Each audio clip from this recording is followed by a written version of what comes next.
Imagine being Lucy from the BBC.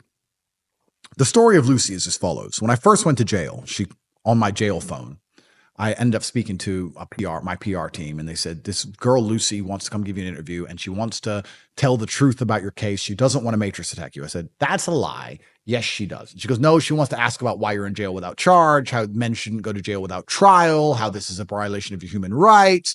She wants to ask about what life's like in jail. She wants to make it very interesting. I was like, who does she work for? And they said, the BBC. And I said, the BBC do not want to do anything but matrix attack me. So anyway, they convinced my PR team that this was not a matrix attack, and they came in friendly and they sat down, convinced it was not a matrix attack, and we had cameras running in the background, which they didn't know, and then they instantly matrix attacked me and tried to make a fool of me. Yep.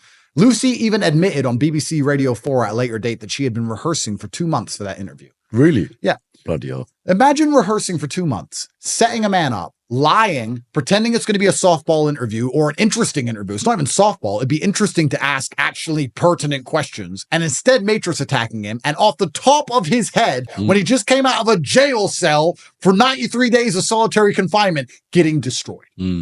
These people must hate me. Of course they hate me.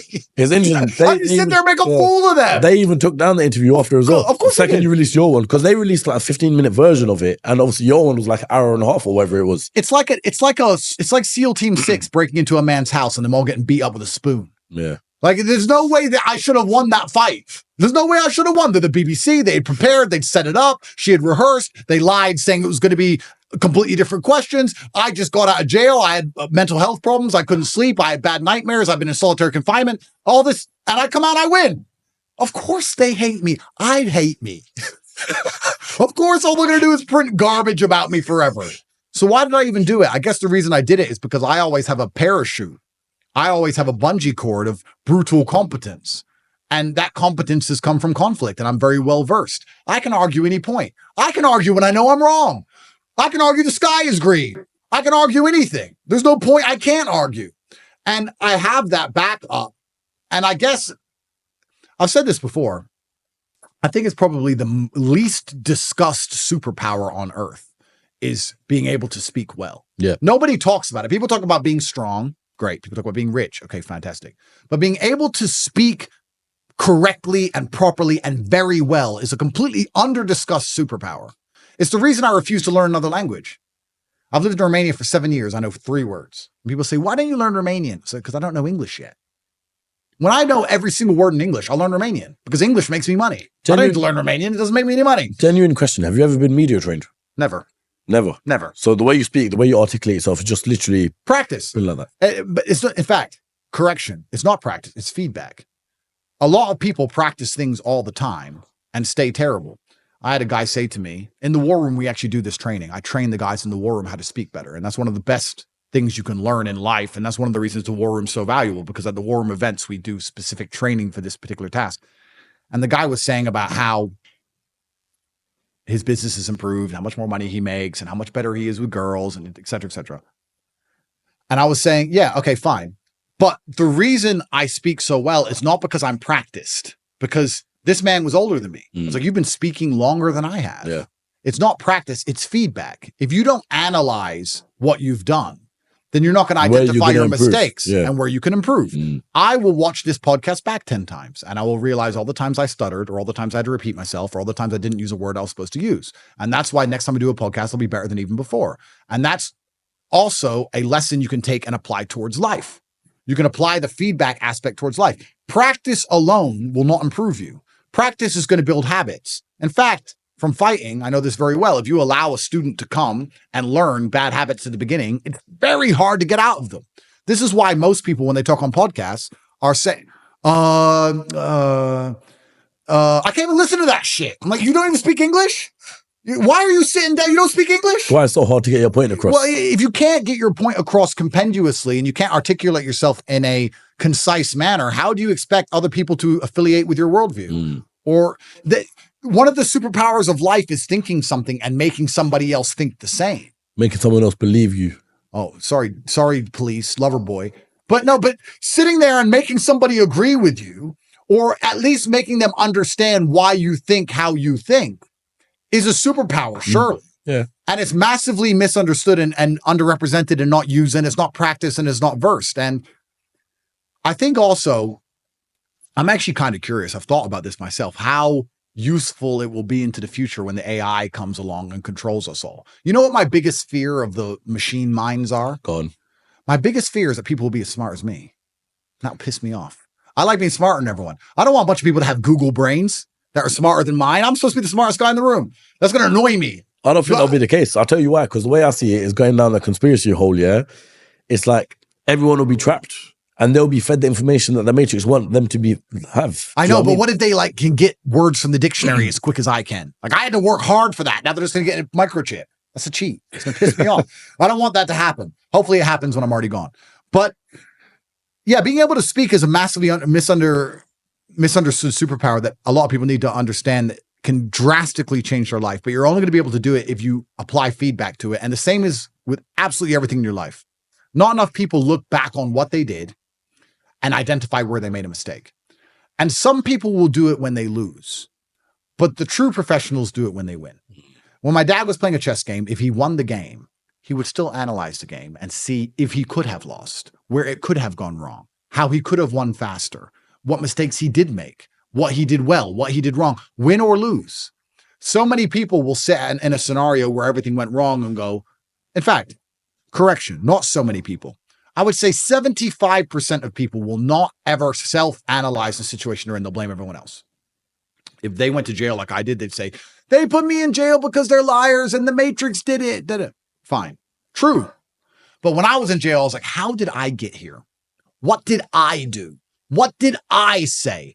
Who did I piss off? What institutions want me in jail? What did I do that angered them? Me. I'm taking absolute self-accountability for everything. I'm not blaming anything else because if I blame everything else, I have no control. If I blame myself, then I can influence it. I have control over it. So 75% of people blame other people or they blame other things. I lost my business because of COVID. No, you lost your business because of you. I lost my girl because her friends were hoes. No, you lost your girl because of you. And you lost your car because of you. And it's all your fault because that's the only thing that gives you control and power. The other 10%, we said 75, that's 85. No, it has to be much higher. Let's say the other 20%, which brings up to 95% of the total of the populace, will look at a situation in which they lose and they might self-analyze and they might try and learn from the loss and they'll try and find the feedback involved in the loss to make sure they don't lose again, which is obviously better than not analyzing at all. At all, yeah. And the top 5%, the absolute highest echelon, are people who are going to analyze every decision they've ever made, win or lose. I analyze my wins as well. See where you went right. See where I went right, see where I went wrong, see where it worked. You need to analyze your whole life. Your life needs to be feedback. You need to sit and it's over 10% into the year now. I wonder if anyone who made a New Year's resolution sits and says, it's over 10% into the year. Am I at 10% of my goal? Because your stupid ass said you were going to be a millionaire when you were drunk on New Year's Eve. Well, you need to have 100 grand saved. Do you have 100,000? Have you even done the feedback on your own goal you made 30 short days ago to realize that you're nowhere near it and you're not going to make it and you're a loser? No. Oh, I got the rest of the year. And then wonder why they fail. You should have a daily target. And then it's just a full-on cycle for them yearly. Of course. Going to be a millionaire next year. And then, then they just lie. Yeah. So you need to constantly feedback and analyze your life and take time out of scenarios. I do this all the time. There's been times I've got up out of bed and I've got ready and I've got my keys and I've got my phone and I've stroked my dog and I've had my coffee. I downed it quickly and it was just the right temperature. So it wasn't too hot and it wasn't too cold. And I got in my car, which had already been started by my security team. And it was already warm. And I got in and I was out the door. It's like, I got out the door in 6 minutes. That's like 2 minutes faster than normal. Yeah, that was good. What did I do good? Well, the coffee.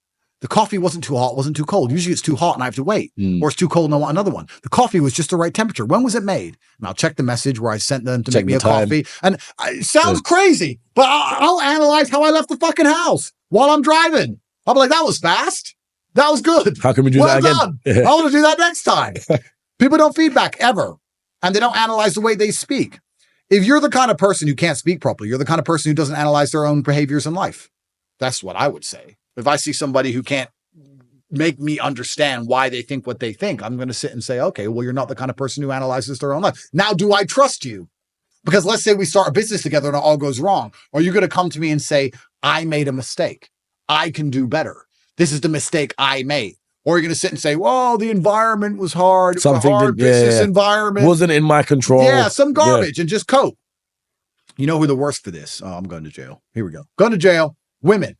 Women take no self-accountability for anything. I'm a misogynist. It's true. No, they don't take self-accountability for anything. And they don't because they don't have to, because they are blessed with beauty from God. So they have a superpower, which is their beauty. And their beauty allows them to get away with being completely lacking self-accountability, because as a man, you have to be competitive. And the only way you can truly be competitive in war, which life is to be self-accountable, to blame yourself for everything, because that puts you in the highest possible mind state to compete against everyone else who wants the things you want. For sure. So you have to, as a man, self-analyze and be self-critical. Your every move. Every move. But as a woman, you don't, because you're hot, right? So they're not good at it. And I'm not insulting them. They're just not used to it, because they get to blame other people and blame everything else because their beauty allows them to get away with it. And that's the reason I said, my girlfriend said, would you ever let me drive your cars? I was like, never, ever. She goes, why? I am a good driver for a girl. And I said, yeah, and my 4-year-old's a good speaker for a 4-year-old, but I wouldn't put him in front of a stadium to talk. So it doesn't matter how well you could drive for a girl. You're a girl. But that's not even the reason. The reason I wouldn't let you drive my cars is not because I think you're going to crash. I do. But that's not even what it's about.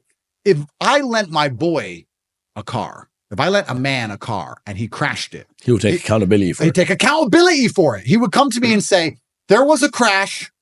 This happened. I'll fix it. I'm sorry. Even if he believes it wasn't his fault, he would still, if he's the kind of guy I know, have enough self-accountability to go, this idiot pulled out of nowhere, but I was speeding. I was going fast. It's a fast car. I'm going to fix the car. I'm going to get it sorted. I'm going to pay for it. If a woman crashes the car, that's not what you're going to hear. It wasn't my fault. You don't understand. It wasn't me. He pulled out and I didn't do anything wrong and he pulled out. And I'll be like, well, how are you going to fix it? I'm not going to fix it because he pulled out and I didn't know. Why are you yelling at me? This isn't my fault. And I'm left with a mess. So why am I lending her a car in the first place? I'm left with a mess. And she's going to say it's not her fault. She'll crash into a tree by herself and it wasn't her fault. The tree did something. Bro, it's clown world. So anyone who's not self-accountable, I don't trust. So back to, let's avoid the women's subject because it always gets me in trouble. Back to men. If you're a man who's not self-accountable, I don't trust you. So if you're a man who's making a mistake as permanent as not being able to speak and convey your ideas correctly, well, then I don't trust you as a person. And that's probably the best thing about money. People often ask me what the best thing about being rich is. And there's not much that's good. Private jets are good because it's convenient. It's like getting an Uber. There's no airport garbage. Supercars are fun. I love supercars. But most other rich stuff is garbage. Like caviar's crap. Champagne's crap. What do rich people do? Golf, I tried caviar croquet, one time and I thought it was disgusting. It's all shit. Yeah. I don't like, one of the best things about being rich is I don't have to talk to anyone I don't want to talk to. If someone comes to me and goes, Andrew, we can make a lot of money together, but I think they're a nerd, that's what I talk to them. It's great. I don't want your money. I would rather not have money than sit and talk to a nerd. You're a dork. Oh, you're a vegan. Get fucked. Oh, but we'll make money. Don't care. I don't want the money. I am principled now, which goes back into my earlier point about why I want my fans to have money, because if you have money, you're principled. If you're a brokey, you'll sell your soul, which is why I don't want my fans to be broke. That's why I have the real world so they can join and make money, because if you are broke, you will say, I'm not a fan of Andrew if it benefits you financially, which means you're no good to me in a war because now you're a traitor. I don't want that. So one of the best things about being rich is I get to be exceptionally principled, and I get to also not talk to anyone I don't want to talk to all of the time, which I do truly enjoy. It's one of the best things about it.